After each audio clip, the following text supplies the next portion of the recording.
thanks so much to the Agency for Peacebuilding for organizing the Peacebuilding Forum this year, and to all of you for being here. It's my pleasure to be here with you. Coming after the first excellent speakers presenting how climate change and environmental degradation and conflict relate, and bringing some really fascinating and thought-provoking points.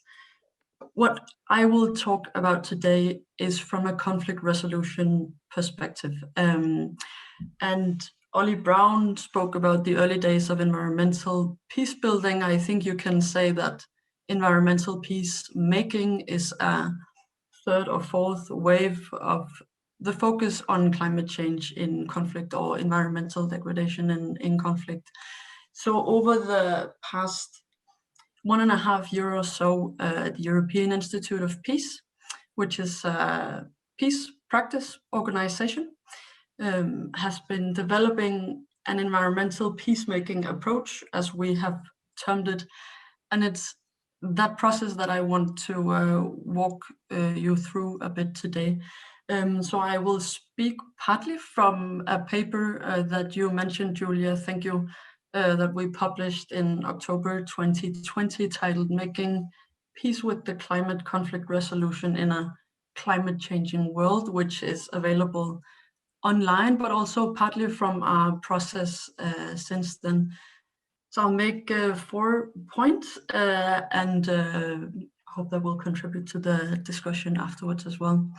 And the first one is this: climate change and wider environmental degradation matters to peacemakers because it matters to conflict dynamics and therefore to peace options. And when I say peacemakers, I mean local peacemakers, regional representatives, peace process actors, heads of international missions, mediators, envoys, and so on. And for some time, especially earlier on, we were asking, should peacemakers really deal with these questions? Is it within the remits of what they should be doing? That was not obvious at all, and it was not clear what an environmental peacemaking approach would consist of. But the message from peacemaking practitioners, because what we then did was carry out a big consultation with different peacemakers, and the message was quite clear. It was a resounding yes. We are operating in a new world. We're experiencing the climate crisis.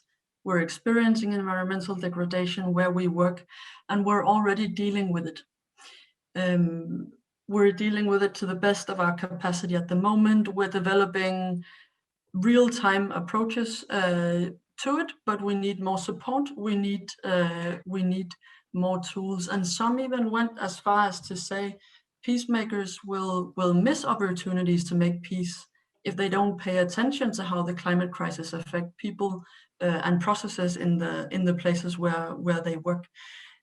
So environmental peacemaking is not a fringe element of peacemaking or conflict resolution.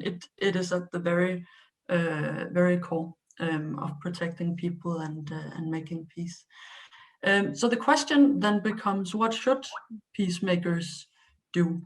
And what the question became for us, and what we've been trying to look at for the past 1.5 years or so, is what is that task? What's the peacemaking task of dealing with climate change and environmental challenges?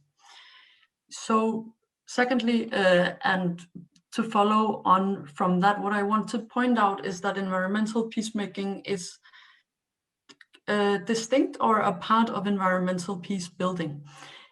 So much work in the environmental peace building space has been carried out in developmental and environmental spheres. The thought work, the pilot projects spearheaded by, for example, UNEP or UNDP, or academic institutions such as CIPRI or Delphi.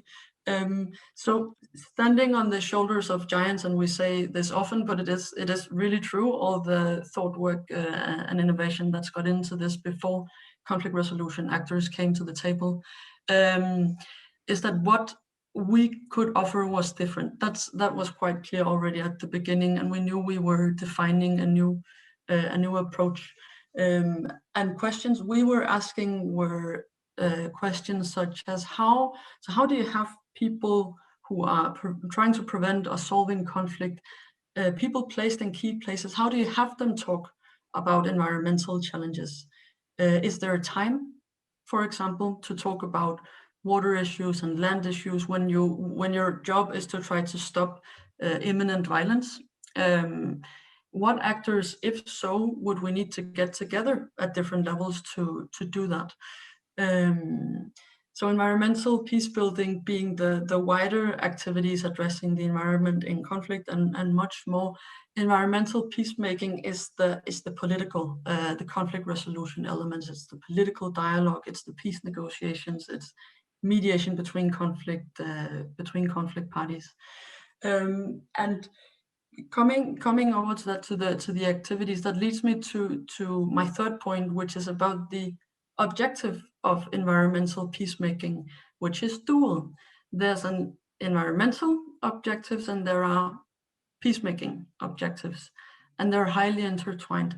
So early on, what we discussed a lot was that conflict resolution should be ensuring that environmental issues are addressed sufficiently, and that is really, really important. But what we also realized is that might not be enough from a conflict resolution perspective, because where is the objective to resolve the conflict? There is conflict perhaps to begin with, not only because of climate change or environmental degradation, but again, to borrow from Ollie before, because humans created. So on the one hand, the objective is to ensure that climate and environment are addressed in peace processes and in efforts for post-conflict recovery. But on the other hand, the core objective of conflict resolution is to resolve conflict and build a sustainable peace. It's not a given that these two objectives will align, and that's exactly where the challenge lies. How do you get conflict parties to talk about environmental issues in a way that is both contributing to resolving conflict between them and building a better natural environment at the same time? And that's the job of conflict resolution practitioners of this world, to figure out creative ways of doing so. We do not have all of the answers yet, but that's the way we see the thought process should go. Because we will have gotten no further, we think, if we find ways of addressing the environment in conflict-affected places that does not contribute to human security of civilians, and durable solutions to peace. Finally, and fourth, let me come back to the initial question to round off. What is the peacemaking task of dealing with climate change and environmental challenges? We think environmental peacemaking, to put it a little crudely, is actually peacemaking as we know it, but in a contemporary climate change context. You have a lot of environmental and climate change practices, very, very, very needed things to build sustainable societies. Carbon emission mitigation, securing coasts, ensuring clean and affordable energy, much more that environmentalists and climate experts will know much, much more about than conflict resolution experts. But let's be clear, the added value of conflict resolution actors is not to design or drive these climate or environmental projects.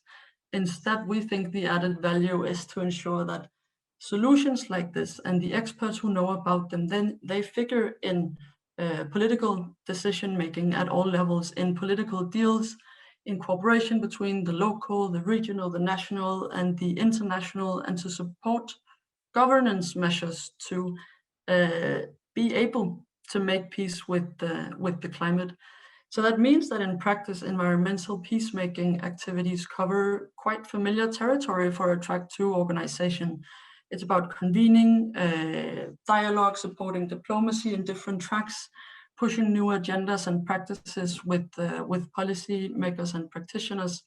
So the content and the people will be new, but the methods will look probably quite familiar. And where do environmental solutions fit in?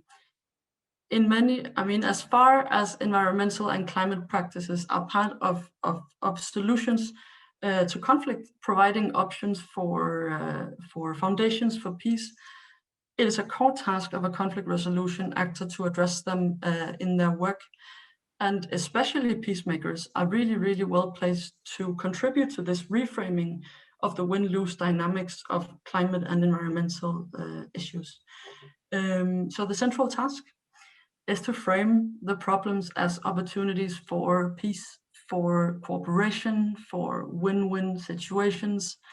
It's to bring the right partners together, facilitating talks and processes, connecting the wider community, and all for the dual purpose of sustainable environment and durable peace, both. Yes, I'll stop there. I hope I stayed within my 10 minutes. I look forward to discuss more with you and hear the two other presenters.